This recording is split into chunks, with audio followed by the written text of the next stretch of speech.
ang totoong Sara Duterte. Nanlilisik ang mata, halos bumula ang bibig, at lumabas ang dugo sa tenga. Sana po manaig ang katotohanan sa bansang Pilipinas. Panoorin po ninyo. Natin ang totoong Sara Duterte.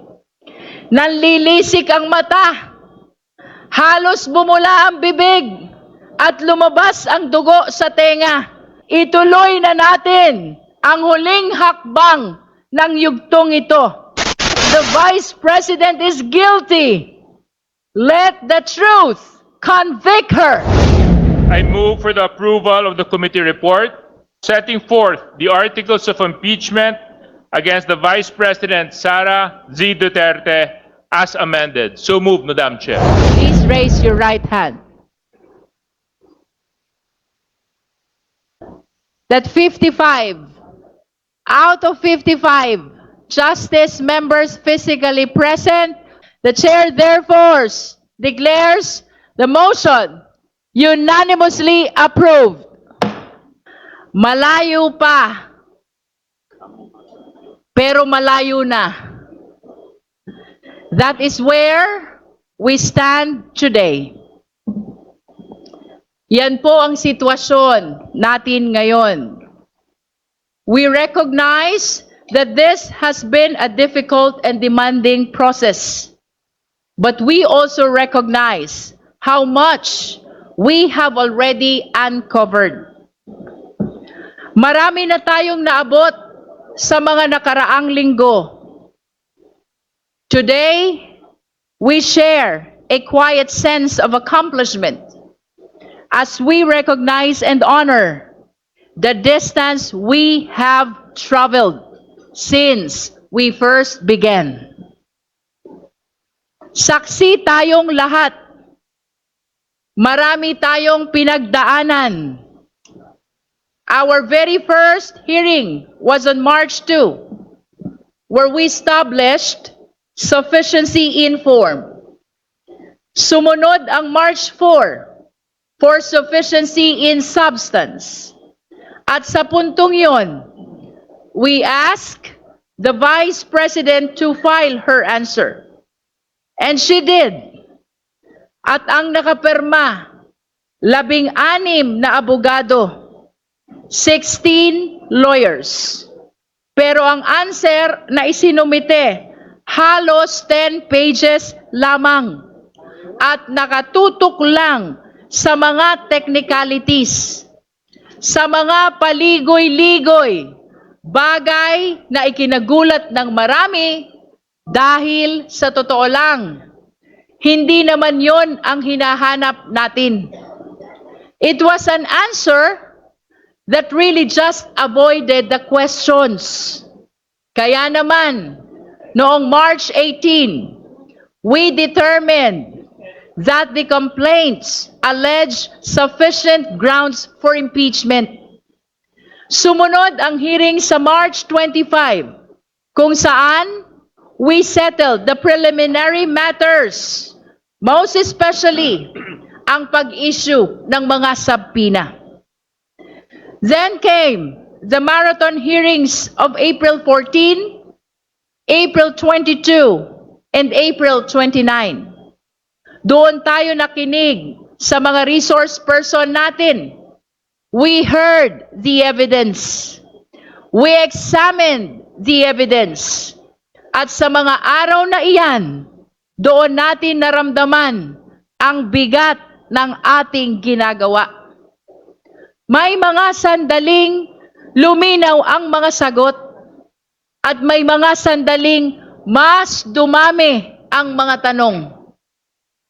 We certainly had our ups and downs. We had our inflows and outflows of testimonies and documents. But through it all, one thing remained certain. We never went sideways. Hindi tayo naligaw. Nanatili tayong may direksyon. We move, sometimes slow, sometimes painfully, but always forward towards the truth. Sinunod natin ang konstitusyon. Hindi tayo nagmadali, hindi tayo nag-shortcut. We honored the process. Bawat hakbang, bawat salita, bawat ebidensya, hinarap natin ng buong pag-iingat at pananagutan. Sa paglalakbay na ito, napagod tayo. Sinubok ang ating pasensya, lalo na sa harap ng mga batikos mula sa labas. We saw the press conferences of the Vice President's camp. We saw the petitions filed in the Supreme Court and the complaint filed in the office of the city prosecutor. Opo, maraming hakbang ang ginawa upang pigilan ang prosesong ito. Pero sa kabila ng lahat, hindi tayo natinag. For in the end, it is not the absence of struggle that defined us, but the refusal to lose our way, the discipline to stay the course, and the clarity to never lose sight of where we are going. At noong mga nakaraang pagdinig, we have seen the evidence.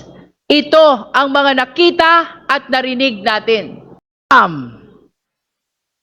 Pangalawa, ang mga misteryosong envelopes at ang mga questionableng resibo.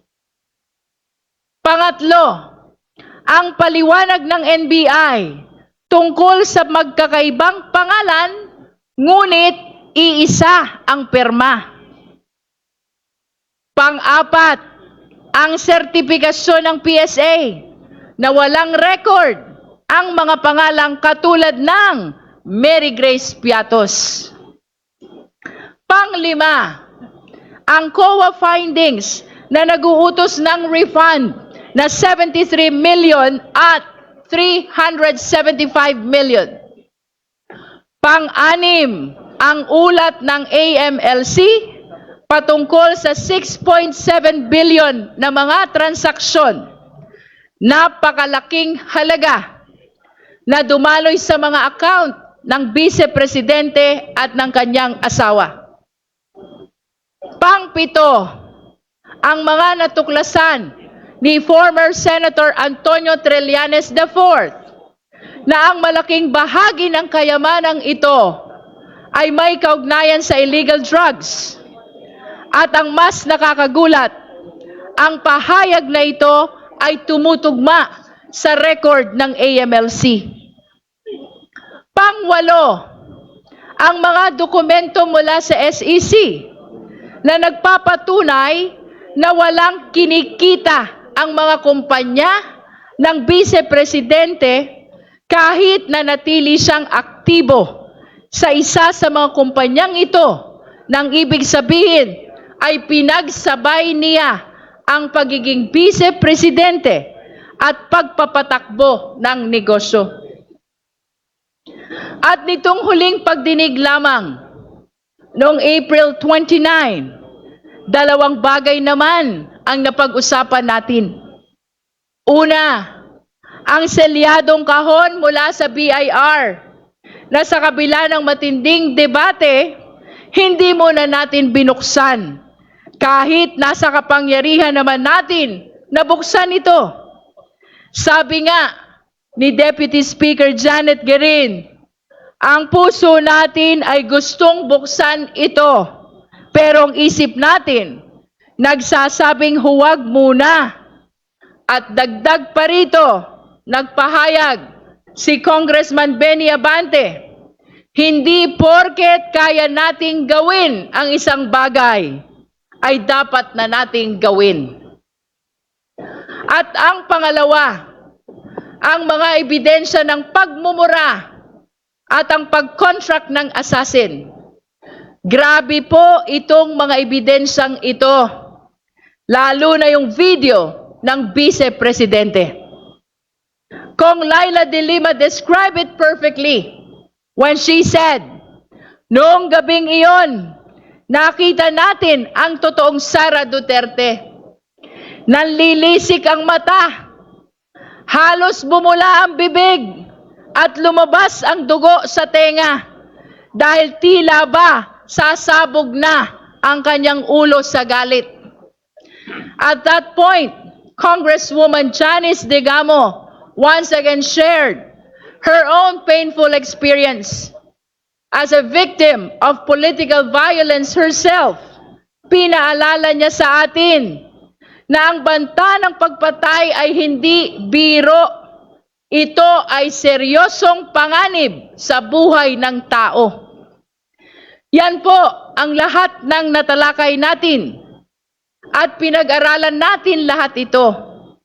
Sinuri ang bawat anggulo, katulad ng paalala ni Congressman Brian Poe noong nakaraang pagdinig. Seryoso ang tungkulin nating ito at dapat tratuhin ito na may kaukulang respeto. At sa gitna ng lahat ng ebidensyang ito, sa kabila ng lahat ng diskusyon natin, may isang bagay na hindi nagbago. Ang upuan, ang bakanteng upuan. Sa bawat ebidensya, walang direktang sagot. Sa bawat tanong, walang paliwanag.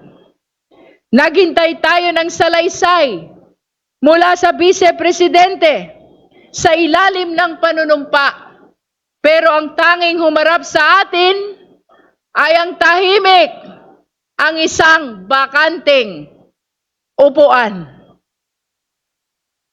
Ngunit mapagtatanto natin na meron na pala tayong hawak na ebidensya mula mismo sa kanya. Hindi na natin kailangang tumingin pa sa malayo. We already have a sworn statement. Isang sinumpaang salaysay. Ang tagal na palang nandito. Ang kanyang salin. Isang dokumento, siya mismo ang pumirma. Siya ang nanumpa. At siya ang nagsumite. At malinaw ang nakasaad doon. Walang cash o cash deposit. Ngayon, itabi natin ang salin na iyon sa lahat ng ebidensyang ating naipon. Doon lumabas ang tanong na hindi na natin matatakasan. Kapag ang sinumpaang dokumento ay nagsabing zero cash, pero ang official report ay nagpapakita ng bilyon-bilyong transaksyon, saan tayo maniniwala? Hinahamon kitang buksan ang app na ito sa loob ng 10 segundo lang. Oo, 10. Tayo maniniwala. Kaya naman, noong April 29, the Committee on Justice decided that we have seen enough. No need to extend. No need to give one more chance to someone who refuses to attend. Sabi nga ni Congressman Percy Sendanya, hindi na kailangan ng makeup class ang laging nagkakating class. By a unanimous vote, this committee found probable cause to impeach Vice President Sara Z. Duterte for culpable violation of the Constitution, bribery, graft and corruption, other high crimes, and betrayal of public trust. That brings us to today. Ngayon, May 4. Kukumpirmahin natin kung anuman ang mga nangyari noong nakaraan sa pamamagitan ng isang committee report. We are therefore here to finalize the committee report along with the attached resolution setting forth the articles of impeachment. Our task is to approve these documents and transmit everything to the plenary. This is our mandate under the rules. Tayo ang Committee on Justice. Bukod tangi ang committee ito dahil sa buong listahan ng mga komite sa Kongreso, tayo lamang ang tanging binanggit at binigyan ng partikular na mandato ng ating konstitusyon. We were given that name for a reason. Today, we hope we have lived up to that name, Committee on Justice. Para sa hustisya. Sana naibigay natin ang hustisya sa mga complainant. Hustisya sa Vice Presidente sa pamamagitan ng tamang proseso. At higit sa lahat, hustisya sa sambayanang Pilipino. Sana ay panindigan natin ang pangalan ng committee natin. But more than that, I want to take a moment to acknowledge the people behind this work. Hindi biro ang pinagdaanan nating lahat, lalo na ang kapal ng mga dokumentong binasa at sinuri natin. Sa mga resource persons, salamat sa pagharap ninyo dito sa komite. To our colleagues in this committee, thank you so much. Sa ating secretariat at sa mga staff na hindi nakikita sa camera, pero sila ang naging pundasyon ng bawat hearing. Maraming salamat sa inyong lahat.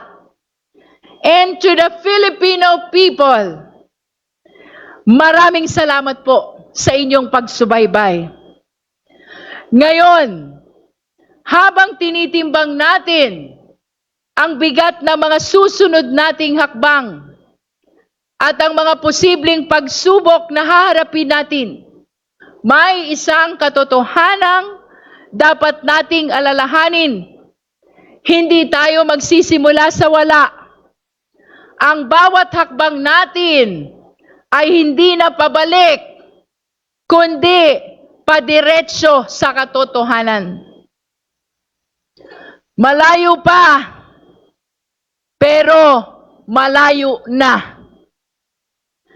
Mahaba pa po ang tatahakin nating landas patungong plenaryo at patungong Senado. Ngunit hindi na tayo nangangapa. Marami na tayong naungkat. Marami na tayong naisiwalat. At hindi natin hahayaang masayang ang lahat ng ito. Kailangang ituloy ang proseso because this is what justice demands. Because only then can we truly achieve accountability. Kapag may public official na nagkaroon ng seryosong paratang, huwag nating baliwalain, huwag nating palampasin. Kapag may kailangang ipaliwanag, huwag tayong titigil hanggat lumabas ang katotohanan. Let us pursue this to its logical conclusion. Otherwise, the cycle of impunity will only repeat.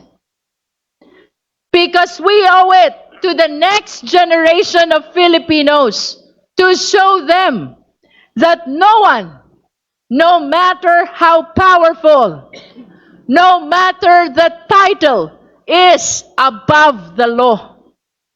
Huwag nating hayaang masanay ang ating bansa sa kultura ng pagkalimot. Because if we let up now, we fail the very Constitution we swore to protect.